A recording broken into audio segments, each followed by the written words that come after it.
Do you have in the cellar any interesting Hungarian wines? I'm just curious. I'm originally Hungarian. My nationality is Hungarian, so We do actually. We have Chepsik, the Chepsik family, okay. Ivan Chepsik, which is really close to the hotel, and we use the one by the. We have two by the glass. We have the Fiumin dry, Yeah. and then we have the Jamaroni that also we do by the glass and the sweet parts, Okay. which are really two delicious wine. We had few Asu, Six Potonios, Essencia. So yeah, we have quite few actually. Oh, I'm surprised that you also have dry formants Oh, and the I love it. Sorodny. Very, very good. Because we use for the pairing, because it's basically they use 9 months of barrique, Yeah. Hungarian barrique. So in a way, it tastes like the idea of a Burgundy. So that is really interesting for the pairing when you want to, pair with quite some light dishes.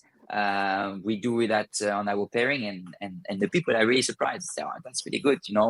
What is come from, and really interesting because it tastes like a Burgundy, but actually it's not. So it's really Yeah. tricky, but make people really happy. That's the most important.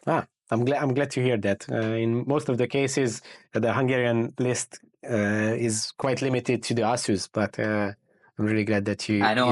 It's It's that's really difficult for them. I mean, I know that we're drinking less sweet wines that we used to yeah. do in the past, even for Jurançon in southwest in France.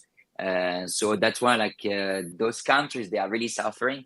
So the fact that they are bringing the same grape but on the dry side, I think is a fantastic idea. And I remember last year I was in Bordeaux. I was lucky to go in Bordeaux for the Imprimeur with the Group One buyer, and we spent 4 days of visiting some of the beautiful chateaux, and then we had most of the time aperitif with Sauterne, and we had aperitif at the Chateau Yquem because we had lunch at Yquem, and we had the 2020 Chateau Yquem for the aperitif, and it was really dry, honestly. I mean, sweetness was still here, but you didn't really feel really? much, and that I think I was like so impressed. It's like wow, like it's delicious, a very delicious wine. And I know they do the Y, which is on the dry side, but that was the sweet wine Chateau Yquem, and honestly, just fantastic wine, very fantastic. The That's idea of surprising. dryness, yeah. Bordeaux moves a lot now on the dry part of the youngest Sauternes. They are much more drier than they used to be. So it's interesting for people to still producing Sauternes, but more a little bit on the dry part, so which is helping also the consuming. Yeah. Do you know the sugar content? I'm curious. What does this mean? What is that? How much did they decrease? From what is on the appellation, I think it's around 45, Okay. 45 to 90 gram sugar. That's what is on the appellation. But the 2020, the Chateau Yquem that we had, I don't remember quite, to be really honest. But I know that it was super crisp and super light. So that's why I Probably was closer even to the lower end. yeah, I was quite even surprised, to be honest. So yeah, it was. We were all look at each other and we say, wow, it's really vibrant. It's really easy drinking. So that was quite interesting, actually.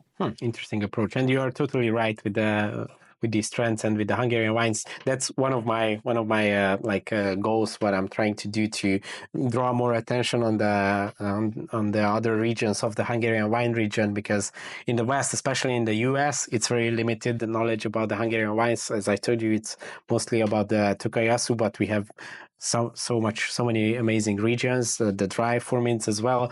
On the southern part of the country, we have amazing red wine regions, real line Saxard. So yeah.